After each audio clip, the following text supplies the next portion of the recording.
Sir आपने जो personal ambitions का तज़किरा किया है, मैं आपको 90s का एक और सवाल पूछना चाहता हूँ। नवाज़ शरीफ के ऊपर जिस तरह इमरान पे 10 साल की इन्वेस्टमेंट थी, नवाज़ शरीफ पे भी थी। वहीद का अक्कड़ और गुलाम इसहाक से भी मुखालफत शुरू हुई, आसिफ नवाज से भी मुखालफत शुरू हुई, जहांगीर करामत से भी मुखालफत शुरू हुई। मुशर्रफ ने मार्शाल्लाह लगा दिया। पहले आसिफ नवाज और जहांगीर करामत मार्शाल्लाह लगाना चाहते तो शायद उनको भी रोक कोई ना पाता, ये उनकी सही कह रहे हैं। चॉइसेस का दखल था।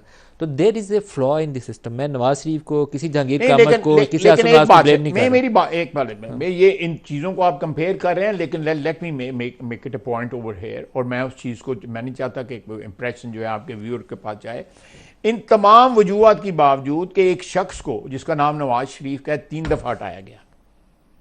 नवाज शरीफ या नवाज शरीफ के जो पैरोकार या उसके फॉलोअर या उसके जो वर्कर्स हैं, उन्होंने जाके कोर कमांडर के घर पे हमला नहीं किया, उन्होंने जाके मियाँ वाली एयरबेस पे हमला नहीं किया, उन्होंने शहदा की जो है तज़हीक नहीं की, उन्होंने उसने गया उस सिस्टम के अंदर रहा, वो वापस सिस्टम के अंदर वापस आया। Storming of the supreme court आपके दौर का एक शाखा है, हमारे हैं हिस्ट्री में मिसालें जो नहीं नहीं मैं खुशाइन नहीं है। लेकिन नहीं वो storming of the supreme court देखें, भी एक सुप्रीम स्टॉर्मिंग ऑफ बहुत द, बुरा वाक्य। नहीं नहीं, देखें, storming of the supreme court, मैं आई विटनेस हूं, आपने सुना होगा, मैं आई विटनेस हूं, I was there in the court जिस वक्त ये सुप्रीम कोर्ट वाला जब वाकया पंजाब हुआ है हाउस ना, से मैं लोग आई चलना वॉज शुरू हुए देयर, थे तब भी आपको आई मालूम वॉज होगा। देयर जी। जब पंजाब हाउस से ही लोग चलना शुरू हुए थे तब भी आपको मालूम होगा। नहीं, मुझे नहीं बिल्कुल मालूम। ये नहीं, ये ऐसी मैं वहां पे जो चीज थी, there was absolutely no plan to है। ये एक लंबा टॉपिक है, कोई अटैक का प्लान नहीं था।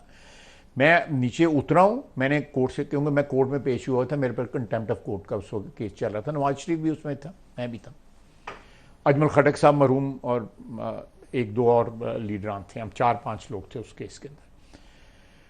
तो ये it was just a freak thing, it was not planned. तो वर्कर जरूर हमारे लाहौर से आए हुए थे, इट वाज ए मेरा फ्रीक आपकी थिंग। राय से इख्तिलाफ है सर।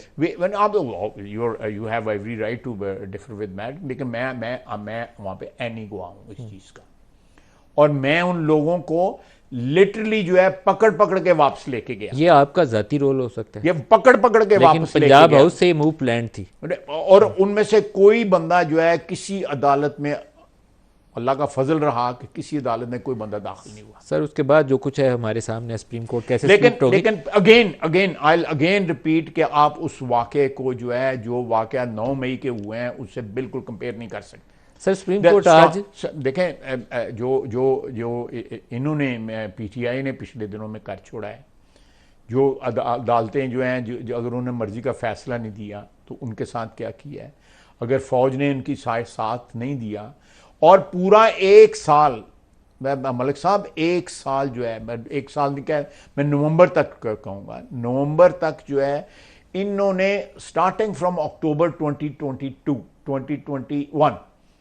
2021 अक्टूबर से लेके, जब DGISI की तैनाती के ऊपर इख्तिलाफ शुरू हुआ था, उधर से लेके मौजूदा आर्मी चीफ की अपॉइंटमेंट तक जो हालात हैं, जो वाक़यात जो हैं, जो हमारी तारीख का वो एक छोटा सा स्पैन है, उसके अंदर जो रोल जो है इमरान खान और उसके साथियों ने प्ले किया है, they were so desperate, they were ready to go to any extent. Sir सिर्फ इमरान खान नहीं, 29 नवंबर 2022 से एक दिन पहले तक तो ये कोशिश हो रही थी कि army chief general Asim Munir लाग ही ना सके। नादरा से डाटा चुरा लिया गया, सऊदियों को जाके कुछ और बताया गया, प्राइम मिनिस्टर तक और नवाज शरीफ तक को जो पैगाम भेजे गए। मैं उन बहुत सारी चीज़ों से वाकिफ हूँ जो टीवी पे बोलना नहीं चाहता मैं, तो बहुत बुरा रवैया था बहुत सारे लोगों का जो दुरुस्त नहीं था, नॉन प्रोफेशनल मैं था। उसमें जो है almost day in and day out involve था, ज़ाती तौर पे इन्वॉल्व था, इसलिए मैं वो एक प्रिविलेज्ड इंफॉर्मेशन है, मैं आपसे उसके बात नहीं कर सकता। लेकिन मेरा ख्याल है जो जो आपकी इंफॉर्मेशन है, it is much more than that, you know.